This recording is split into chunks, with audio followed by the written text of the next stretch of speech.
I'm very intrigued from what has aspired from the Dream SMP. I think that there's a lot more to come, and I think that there's a lot to discover. This ain't what you want, bitch, I'm a fucking phenomenon.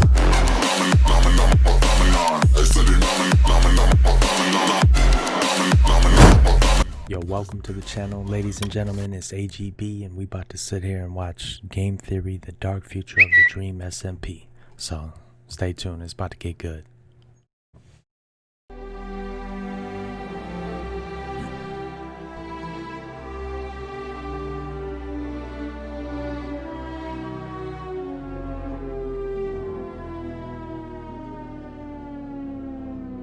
I've never seen that meme. Meme? Yeah. Yeah, it's an evil dream.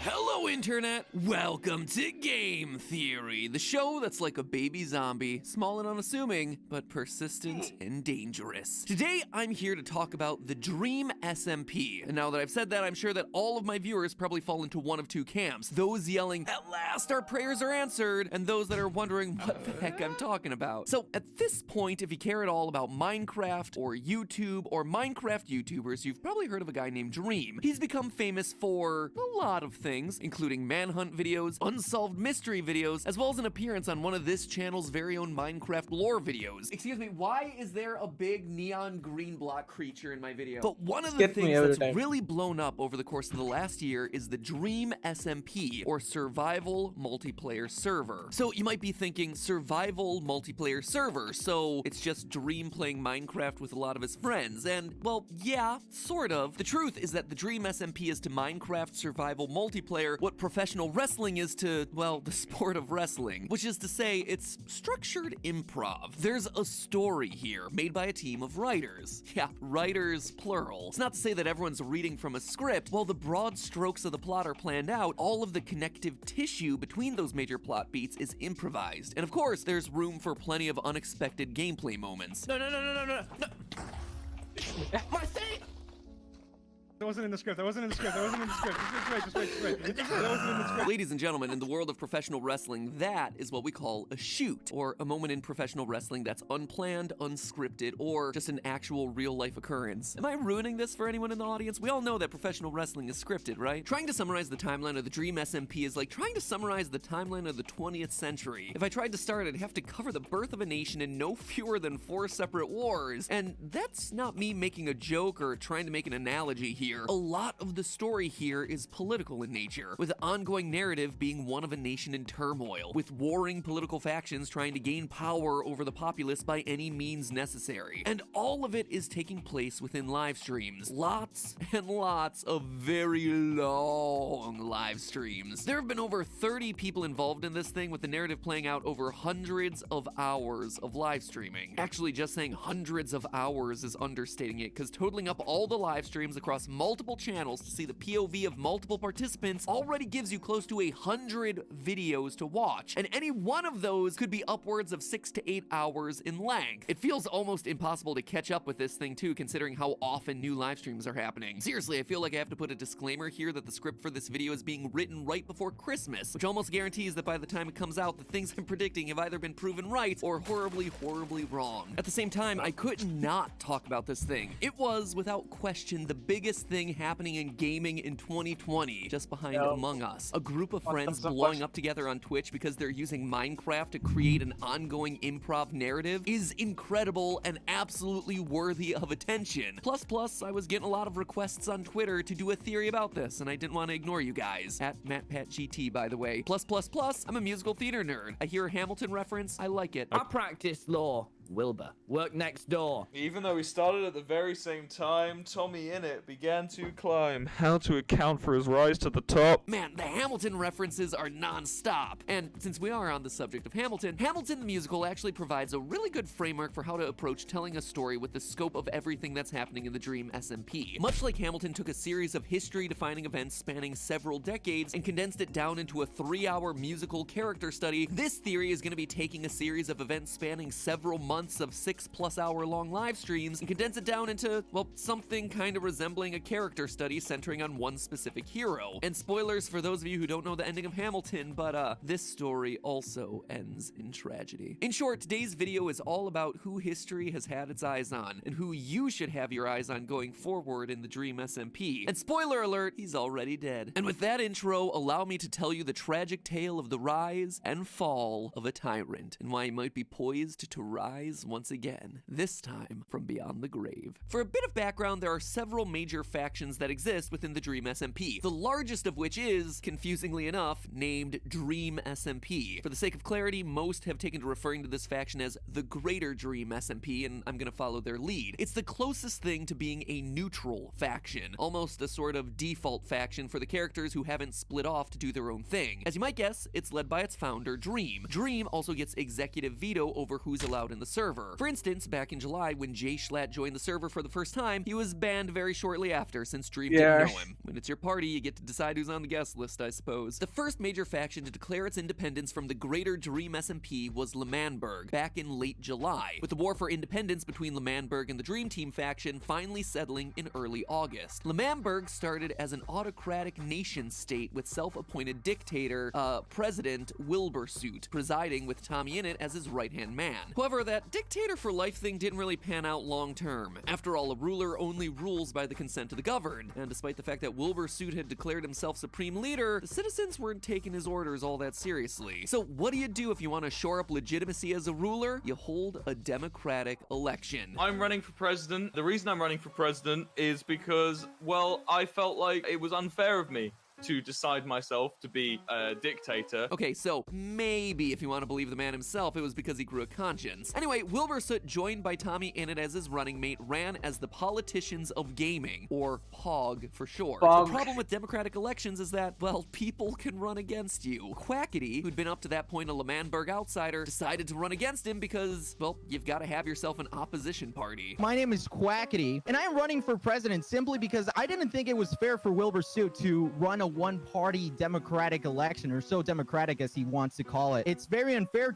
for Wilbur and all the people in L'Manberg to vote for just one party. Quackity ran under the party banner of So We Are Gamers, or SWAG for short, choosing George Not Found as his running mate, who promptly lived up to his name by failing to show up to the presidential debate. Way to have a brand and stick to it, man. Oh, and you heard me right, presidential debate. The parties of SWAG 2020 and POG 2020 ran full-on campaigns, including key endorsements. Quackity was at an immediate like a real disadvantage election here, as his squad. one key alleged endorsement, KSI, never actually showed up. My one endorsement is KSI. He just hasn't happened to responded yet to my endorsement plea. He's my one endorsement. KSI? More like KSI Not Found. Him and George Not Found playing Yahtzee in the corner. Wilbur and TOMMYINIT, wanting to assure the voters that they were the party that best represented the will of the people, touted several key endorsements. The most notable of them came from Jay Schlatt. Now, you might be asking yourself, wait, Jay Schlatt, didn't I just say that he was banned back in July, several months before the election took place? And that was what the crowd said too. But apparently a server ban wasn't about to stop Wilbur and Tommy from bringing him in to deliver the key endorsement. Now, after doing a lot of negotiations, Get out boys, of here. I've I've got managed my to... endorsement. Here he comes. The one, the only.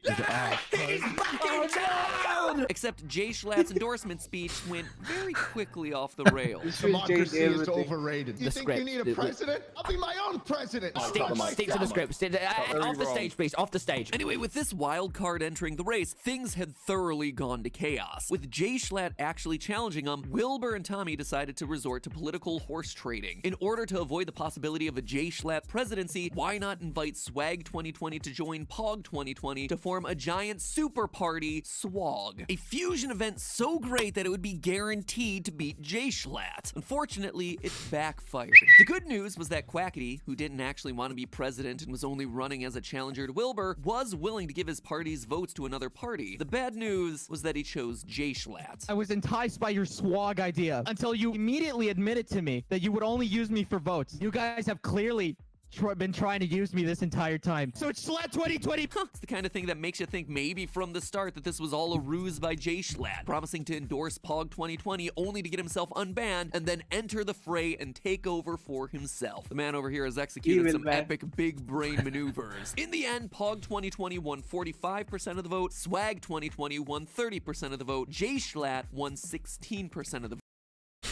Yo, you know they have like 500k Twitter votes. No. It's like so huge because there's like 500 to 600k Twitter votes. It's trending for like 2 days. That's insane. Yeah.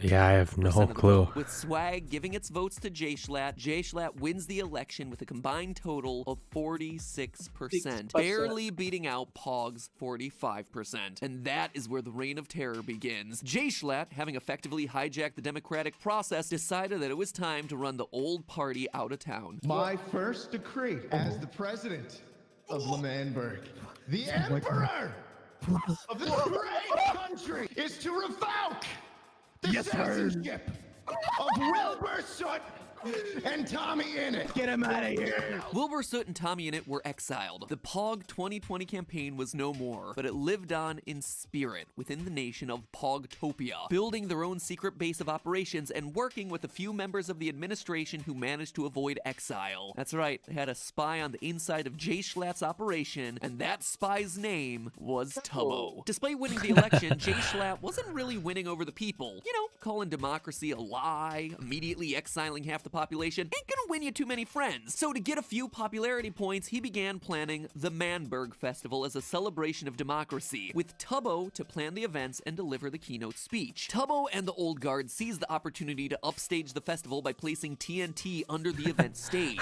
All TUBBO had to do was to give his speech and run away before the TNT went off, but J-Schlatt had other plans. Our people have been beaten down by royals and dictators for so long, now we are finally free. Free to elect who we want, free to live how we want. I'd like to thank everyone for coming to this wonderful event. What's wrong, Schlatt? No, it's just, I was just thinking about it, Tubbo. Nothing sinister at all about that laugh. By the end of the speech, J-Schlatt had encased the undercover spy TUBBO in yellow concrete, sentencing him to immediate execution. Help me do something real quick. Okay.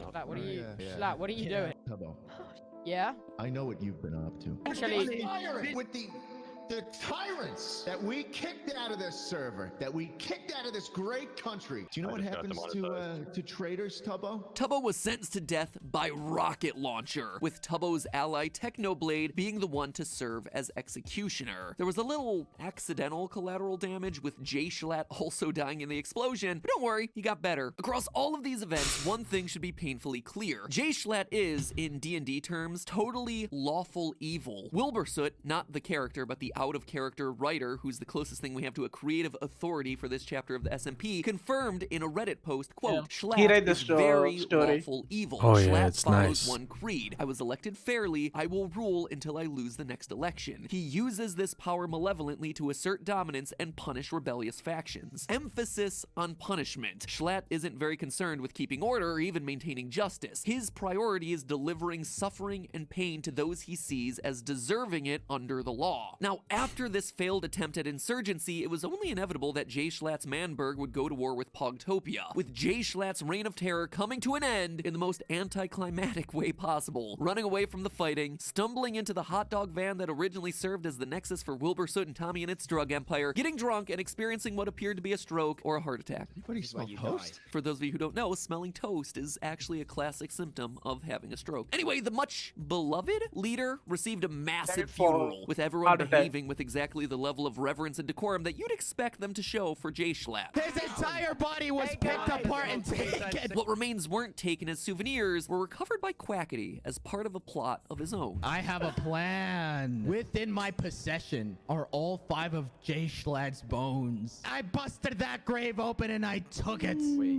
you're gonna try and bring J-Schlatt back to life? We bring J-Schlatt back to life. But you know what Frankenstein did when he brought Frankenstein 2 back to life. Frankenstein 2 was under his command. You know what this means? We can use J-Sled as a political puppet. Quackity, did you actually read the book? Because if your takeaway was Frankenstein animated a monster and it was completely under his control and totally did not backfire at all, you might want to read a few of those chapters again. So with that level setting out of the way, what follows are my predictions about the future of the Dream SMP. And it all centers around one man in particular. First off, in case it wasn't obvious, we haven't seen the last of J-Schlatt. And I'm not just talking about his appearance as a ghost in a live stream of questionable canonicity. Is this like part of the plot that you guys script? It's pretty. You know what? It's fine. It's fine. How are you doing? He's been too big a player for far too long to simply be written out of existence. And more importantly, the groundwork has been laid for his eventual resurrection. Wilbur Soot mentioned on a live stream that the team was playing with the idea that each character gets 3 canon deaths before it's considered permanent. Everyone gets 3 Everyone gets 3 canon deaths. before they real life die, yes. Even if we count J-Schlatt's death during the festival rocket launcher explosion as canon, between that and his heart attack / stroke, he's yet to use up all his lives. Besides, this is too good of an opportunity for history to repeat itself in an absolutely poetic fashion. Because while J-Schlatt is lawful evil and motivated to punish people for going against him, his role as Punisher is much more central than that. J-Schlatt is almost like a karmic force of the universe who punishes people for their hubris. Remember, the entire reason he was able to rejoin the server in the first place was because the POG 2020 party thought it would be politically advantageous for them to receive his endorsement. They looked to use J-Schlatt as a tool to achieve their own political ends, and it backfired horribly, leading to them not only losing the election, but being forced into exile by the monster they had helped to create, ultimately leading to an all-out war against the faction that he usurped from them. And now we have ourselves a cackling Quackity saying that he plans to use the powers of necromancy to reanimate Schlatt as a political puppet, so now he can seize control of Manberg. Quackity, have you learned nothing? Based on the comment about Frankenstein's monster, the answer seems to be yes. It's my view that J-Schlatt, more than being a mere villain here, is really more like a force of nature, something that people have and will continue to try and harness for their own end, with predictable results every time. Anytime someone starts thinking of seizing power for themselves, like Wilbur Soot did in the early days of Manberg, and like Quackity has done more recently, it'll end predictably, with J-Schlatt conniving. I mean, because of him, the Dream SMP is like always like on top, but because of him it went to like top to over top. It's like overkill, you know. Yeah. Yeah, his acting skills are like phenomenal, man. Oh, That's yeah. also a good thing. Conniving some scheme that results in him returning to the game and him eventually sitting on the throne, with the people around him being forced to do battle against the very monster they helped to create. Much like the Joker in The Dark Knight, his real power hinges on his ability to bring out the worst in others, and the only way for him to lose is for the people around him to allow their better selves to take over. Until then, J-Schlatt will continue to be a relentless force, delivering karmic irony upon those who think they can use him as a puppet. But hey, that's just a theory. A game theory. Thanks for watching. What do you think about the video? I think the video is incredible. I think that what these people are doing and what they've created out of the server is historical. Like, I've never seen or heard of anything like that. So yeah, he's telling the game theory, telling there will be like a J-Schlatt coming back to life. What do you think about that? He going to come back, or he's just going to dead? I think it sounds to me like they need him, and they rightfully so, they should. And you know, just to be able to continue on with some great storyline, I think what he did was amazing, and him coming back, I think prolongs, you know, the like being intrigued of amazing story. Yep, you're exactly right, man. J-Schlatt is needed for the story, if I'm really honest with you. Yep. Oh yeah. And what do you think about the Dream SMP as a whole? I like it. What do you think about? I'm very intrigued by the stories, and whether it's the main or whatever, but I'm very intrigued from what has aspired from the Dream SMP.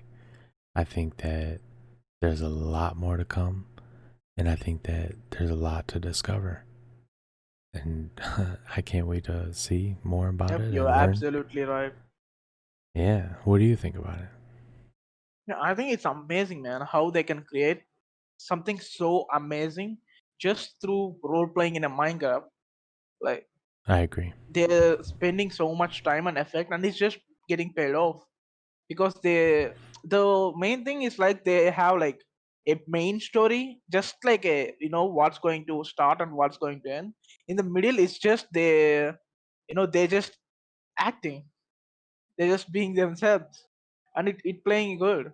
Oh yeah, like that one dude that was doing the Hamlet stuff. Yeah, it's TOMMYINIT, It's one of my favorites. it's cool that they have roles and they play them out and they do that. I don't know what mine would have been if I would have joined a server.